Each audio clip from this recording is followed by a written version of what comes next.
आज हम बात करेंगे महाराष्ट्र में स्थित शनि शिंगणापुर की।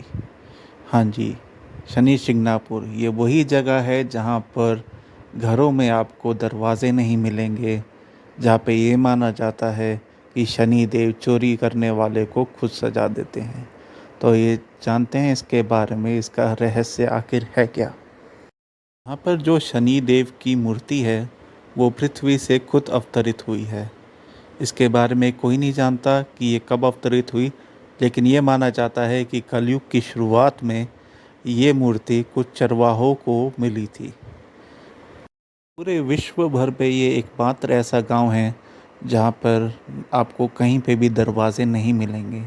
यहाँ तक कि बैंक की शाखाओं में भी आपको कहीं पर भी दरवाज़ा नहीं मिलेगा। हालांकि ये जगह काफ़ी प्रसिद्ध है, लेकिन यहाँ पे शनि देव के मंदिर नहीं बनाया गया है।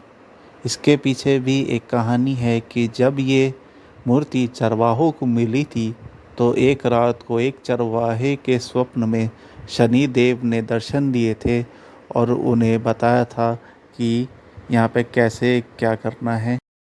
जब शनि देव ने चरवाहे को बताया कि उस मूर्ति की कैसे पूजा करनी है और किस विधि विधान से पूजा करनी है, तो चरवाहे ने शनि देव से पूछा क्या यहाँ पे मंदिर भी बनाना चाहिए। तब शनिदेव ने उत्तर दिया था कि पूरा आकाश ही उनके लिए छत के समान है। ये थी कुछ बातें शनि शिंगणापुर की। मिलते हैं नेक्स्ट वीडियो में, और चैनल को सब्सक्राइब कीजिए ताकि आपके साथ ऐसे ही यूज़फुल चीज़ें शेयर करी जा सकें। धन्यवाद।